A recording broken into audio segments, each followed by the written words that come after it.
Welcome to Immunize.io, Immunization Across the Lifespan Education Series, a series of videos looking at what vaccines are recommended and needed based on your age.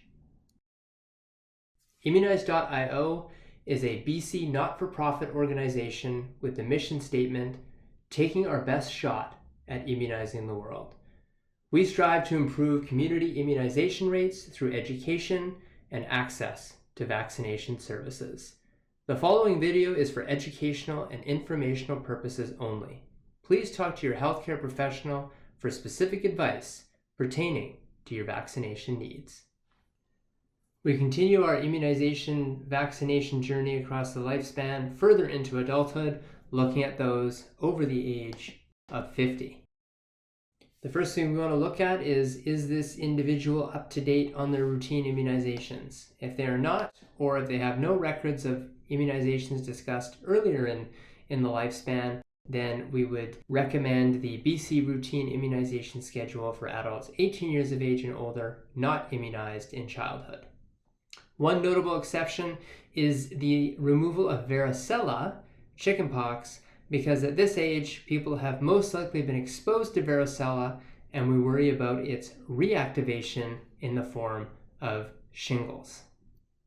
Recalling back to the grade 9 schedule, at age 14, the dose of Tdap, tetanus, diphtheria, and pertussis, requires boosters at 10-year intervals. So every 10 years, adults should receive a booster of tetanus and diphtheria. There are other vaccines available for purchase, and as we get older, there are more recommended but unfunded vaccines that are very important to our health but are not covered under the public program. One of those vaccines is Tdap. So we can get our booster after grade 9. We can do tetanus, diphtheria, or we can get the extra protection against pertussis. This is recommended for additional protection against whooping cough if we're around young children, and for women who are pregnant, it's recommended for every pregnancy. HPV vaccination is also important because it prevents against HPV-associated cancers. As discussed, there is no upper age limit. There are certain criteria that can qualify for free doses. However, even if it isn't free for you, you should consider purchasing it because it helps prevent HPV-related cancer. Of note is the extension for approval for men up to the age of 45. We're calling back to the grade 11 video and what immunizations are received in grade 6.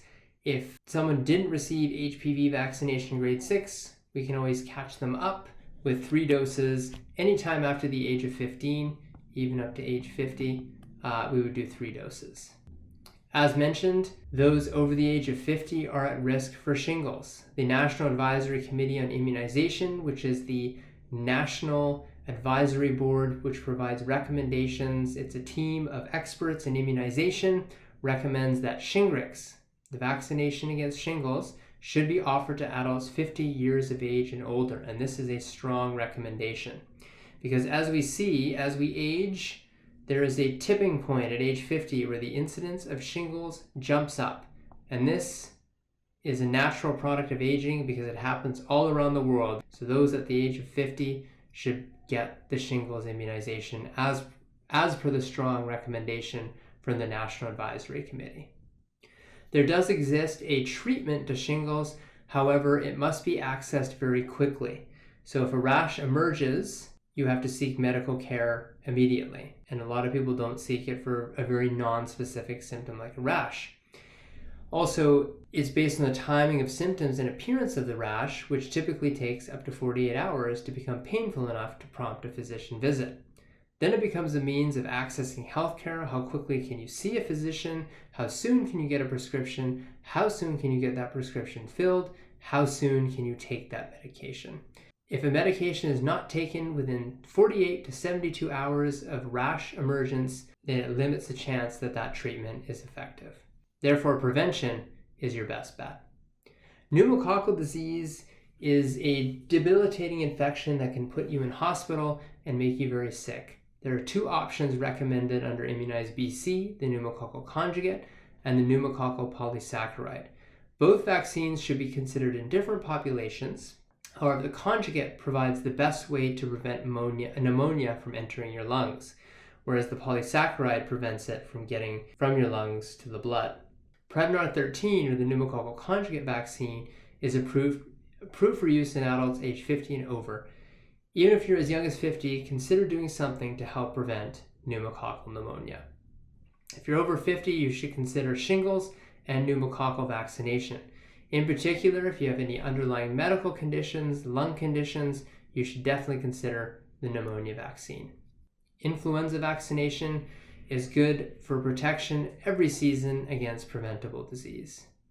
For options on the influenza vaccination, check out our influenza vaccination option page for more information on what vaccines are available this coming season. For any questions, contact your local pharmacy for your immunization and assessment needs. Thank you for listening. For more information, check out immunizebc.ca, and most importantly, talk to your healthcare professional for specific advice pertaining to your or your family's vaccination needs. Don't have a healthcare professional looking at your immunization needs? Contact us at info@immunize.io.